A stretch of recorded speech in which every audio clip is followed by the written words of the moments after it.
Қайырлы күн баршаларыңызға, менің каналыма қош келдіңіздер. Бүгін сіздермен бірге қамыры өте дәмді болып шығатын, езілмей, жыртылмай пісетін мантылардың рецептімен бөлісетін боламын.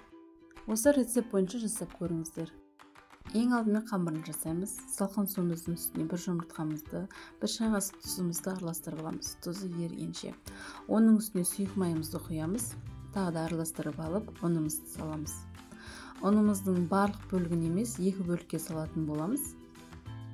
Алғашқы бөлігін салып, одан кейін екінші бөлігімен қолымызбен илейтін боламыз. Маған ыдыста илеу ыңғайсыз болған екен, столдың үстінде иледім. Бізде осында қатты қамыр шығу керек. Қамырымызды пакетке салып қойып қоямыз. Бір жарты сағат өткеннен кейін қамырымызды қайтадан алып илейтін боламыз. Қайта иленгеннен кейін қамырымыз өте жұмсақ, икемге келгіш, тез жайылатын болады. Енді салмасын дайындайтын боламыз. Салмасына мен асқабақ қолданамын. Пиязды асқабақты турап алдым. Үстіне фаршын салып, дәніне қарай тұз, бұрыш салып араластырып алдым. Салмамыз мінекей дайын болды. Енді қамырын жаюға кірісеміз. Қамырымызды алып, екі бөлікке бөліп аламыз. Бір бөлігін қайтып пакетке салып тындырып қоямыз, екінші бөлігін жаятын боламыз. Алдымен ұнымызды ас үстіне сеуіп, қолымыздың көмегімен жайып шығамыз. Одан кейін оқтауды айнала шетін басып, ортасына теспей жайып шығатын боламыз. Осылайша бізде дөңгелек көлемді болып шығады. Қамырымыздың айнала шеті қалың бұққамай, ортасымен бірдей болу үшін осылай жайсаңыздар болады.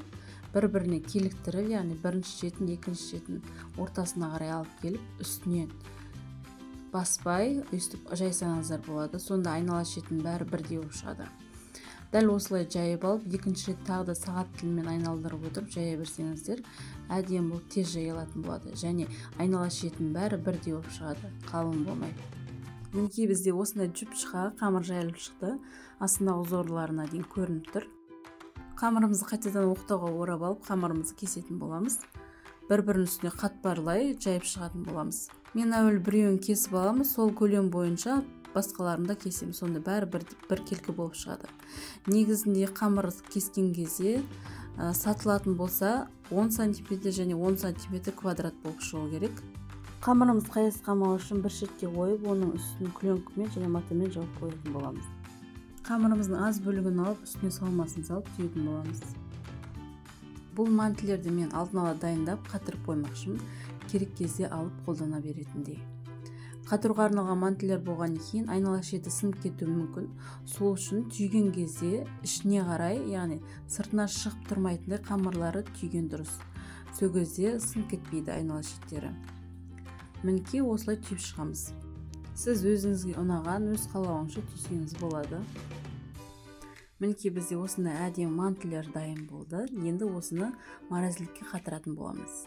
Морозилікке толығымен қату керек, одан кейін барып біз оны пакетке салып қоямыз. Морозилікте сол күйі ашық күйінше тұра беретін болса, беттері қайысып қалуы мүмкін. Қатырған мантылеріміз мінекей морозиліктен шықты. Осы күйінше енді пакетке жинап салып қоямыз. Ішіне қаратып түйгеннен кейін пакетке салсаңыз да айнала шетіне қамырлары сынбайтын болады. Егер сыртына қаратып түйетін болсаңыз, пакетке салып жинаған кезде айнала шеттері сынып кетуі мүмкін.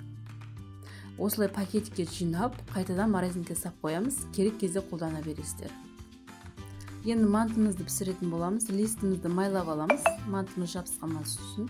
Оның үстіне мантылерімізді бір-біріне қатты жақын қылмай қойып шығатын боламыз. Бұл морозиліктен шыққан мантылеріміз, яғни полуфабрикаттар.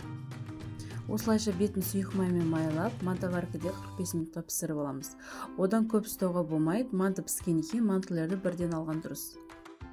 Мінекей біздің дәмді әдемі мантылеріміз пісіп шықты. Мантоваркеге жабыспаған, бір-біріне де жабыспай әдемі болып пісті. Осы рецепт бойынша жасап көріңіздер. Соңына дейін көргендеріңізге рахмет. Каналыма тіркеліп, комментарий қалдырып, лайк басып кетіңіздер.